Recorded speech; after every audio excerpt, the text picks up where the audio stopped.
Welcome from me, Dr. Chris Lombard, to this session on creating certainty in uncertainty. Uncertainty appears to be the new certainty, and new terms have even seen the light, like VUCA, where we emphasize what is really happening in our environment. Not only is it the tempo and the rate of change that contributes to this uncertainty, but also the unpredictability of events in our immediate environment and even in the larger scale of things. What makes things very complex is the fact that we are so dependent on each other, and that things that happen in one space can have a drastic impact on my space, but I can do nothing about it at the time. So what is the starting point for managers and leaders to deal with uncertainty? It is really important that they need to ensure that they are fine and they are resilient. So therefore, a critical competency that needs to be mastered by leaders in today's world of uncertainty is resilience. Following now some general advice in terms of what you can do to deal with uncertainty. So first and foremost, ensure that you are visible and that you are supportive. Research tells us that managers that are visible and that are supportive makes people feel comfortable and also creates a sense of security. Always remember to support as far as you can, and if your cup does not overflow, it's difficult to give. So often we feel like we're giving, but we are not getting. So again, I want to emphasize the importance of being resilient and to be able to support, because it's tough to support others if you are struggling yourself. A critical thing to remember is that in a time of uncertainty, people should always come first. Long after the challenge has been forgotten, people will still remember how you treated them in the time of uncertainty and when they were facing the challenge. So, advice for this particular time of uncertainty: ensure that you make deposits in the goodwill of others and that you obtain future commitment, because in the next event of uncertainty or in the next challenge that might face you, you might have to be able to dig deep into those, let's call it goodwill and commitment bank accounts of your team members. So do the right thing for your team. Uncertainty is one of the biggest causes of organizational burnout and also of relationship burnout. And the result of this is disengagement. So if we want people to be engaged and to remain engaged, keep them informed and try to create certainty as soon as possible, even if it is not good news. So some advice on communication during a time of uncertainty.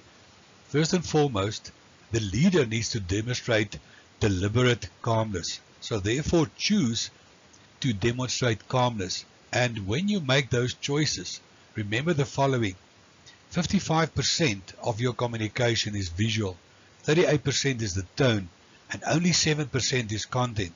So therefore, if you appear to be panicking, it will rub off on your team. If you increase the tone of your voice, it could create panic in your team. So therefore, be very mindful and aware of how you communicate, what you say, and also how you say it. Second aspect important in communication: always keep messages short and to the point, because people's minds are already all over the place and they don't want to be bombarded with a lot of detail and information. When you keep it short and to the point, test your message that there's no room for interpretation or for ambiguity. In other words, people should not see things their way. There should only be the specific intent that you want to achieve in your message. From a leadership perspective, you need to ensure that you understand what is happening in your area of responsibility. So always stay informed and then determine for yourself. So what is happening right now? Where will this impact on where should we focus our effort right now? In the process, always only focus on what you know and what you understand, not what you think you understand. And the moment there's uncertainty, do the right thing and go and clarify your understanding. Always avoid the temptation of fabricating your own reality, because often when confronted with questions, we are too proud to say that we don't know. This is a huge temptation, especially for people in managerial positions. So therefore, be honest if you don't know, but then do your utmost to obtain the information that's required. And in the process, as mentioned, go and create certainty as soon as possible. Please take note of the sequence that people use to process information in a time of uncertainty. The first point of consideration is always the me issue, and I will show that to you in the following slide. Once I understand that I'm okay, I will consider the people close to me, and only then will I consider the organization. So please keep that in mind. Also remember to keep your clients informed when you are facing challenges or in times of uncertainty, because in the absence of being informed, they might just revert to alternative options, and you could lose a client in the process. And remember, in times of uncertainty and when you face challenges, your business is vulnerable and your competitor might just exploit that. So as I've mentioned, the process and the sequence in which people process new information is always me first. So just consider the current information and research on the concerns of employees during the COVID-19 crisis. You can see that the top 5 concerns are all me issues. And the next one is an organizational issue. Right, so a concept to keep in mind is that you create a sense of urgency by creating a sense of clarity. And that clarity needs to come from leadership. Right, so the purpose of leadership is then to provide focus and direction during a time of uncertainty. So, firstly, ensure that you understand what's happening in your own area of responsibility. Why? Because you cannot influence something that you do not understand. And if you cannot influence, you cannot lead. Analysis is a critical tool for you to use during a challenge or in a time of uncertainty. Because if you analyze correct, you will make the correct diagnosis. And therefore, your suggested treatment will be right for that particular scenario. Also take note of the fact that over-analysis is also dangerous. Of further importance is that you should help your team to focus on what you know, what you understand, and what you can control. Please do not focus your efforts on the things that's unknown and not controllable for you in the particular time. Always stay rational in your scenario. In other words, focus on the facts. The challenge for you as a leader will to stay on the rational side of your current challenge and not to move to the irrational side of the challenge. Every specific action or effort that you make, when you utilize any resource, it should make a difference. So for example, if someone sees one customer, they need to attempt to make that sale on that day or to leave a good impression or a good memory with that customer. Every action, every utilization of a resource must make an impact. If I want positive change, I need to, as a leader, ensure that my capabilities exceed the challenges. So for example, I need to understand what does my team require right now to be effective, and how can I empower them in this scenario.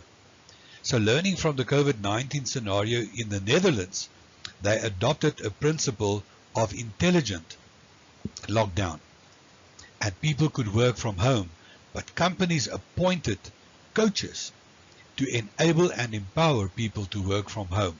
And although there's a cost associated with that, they realized that that is an investment and not a cost. Leadership visibility and support cannot be overemphasized.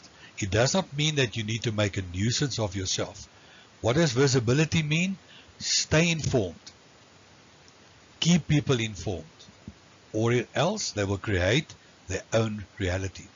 And then be mindful of those people that struggle with anything and ensure that you deploy sufficient resources to support them. Remember, you cannot do everything yourself. So therefore, it's also a good habit to consider deploying competent fellow team members to support others. Pitfalls to consider is, first of all, in a time of crisis or in a challenging time, the first need is to try to centralize control. What should you centralize? You should centralize your effort to determine where we should focus as an organization or as a team. And once you've determined where we're going to focus, now you need to function as an ecosystem. And that ecosystem needs to comprise of interdependent teams who think for one another, who support one another, and they demonstrate that agility. Furthermore, everyone in the organization needs to know where are we going to focus and what the priorities are right now. Then I should allow teams to provide input in terms of how can we get out of this scenario, or how can we solve the problem. Important from a cultural perspective, ensure that people feel safe to be brutally honest, and that as leadership you are receptive for the truth, for the brutal truth. And then always ensure that you give people honest and transparent feedback. Please don't think that you need to tell them what they want to hear at this point in time, as that is very dangerous. When I consider my own environment, cast your net wider than just your own area of responsibility. Also start thinking for and on behalf of other departments, and also how your decisions and actions could affect them. So therefore, do not have a silo mentality, adopt a bigger picture thinking mentality. Always consider your team's involvement in solving the problem. So here we can learn from the captain of the ship that was in captivity in a time of war. The captain had more than 100 men to involve in finding a solution, but he only picked 4. Which 4 did he pick? The ones that never asked him, "Captain, when will we be out of here?" Why did he ask them? Because he was convinced that since they haven't asked him for a solution, they were thinking of a solution. And when the 5 of them got together, they managed to plan and execute the escape, because all of them were thinking about the way out. Another pitfall that we should avoid is to now avoid contact with people. Maintain contact, and that contact should be in the form of keeping people informed, even if the status quo remains the same. Remember to understand what the change formula is all about. The change formula is all about understanding your business as usual. In other words, what should we maintain, but then also understanding what are the over and above or the extra things we should focus on. And if we focus on both, we will see change. So, prioritize where we should focus our effort now, because everything cannot be urgent or important. Also identify what are the critical balls that we need to keep in the air from a day-to-day perspective, and also what are the over and above aspects that are critical in order for us to get our ship to the new destination or out of the storm. When you are in a leadership capacity and also from a team perspective, remember to apply the skill of influencing upwards. What does that mean? Ensure your decision makers can see what you see. So put them in the picture. Don't talk to them as if they can see what you are trying to tell them. In the process then, choose a solution-oriented versus a problem reporting attitude.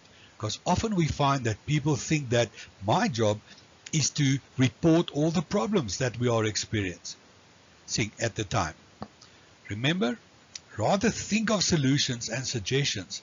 In the process, you also contribute to taking some pressure away from your leader, and you're also enabling them to be more resilient. As a close then, in Afrikaans we say, vasbyt, hang in there, this too shall pass. And I'm sure that you can do it because you've been in similar scenarios before. If you struggle and need support, you're welcome to make contact.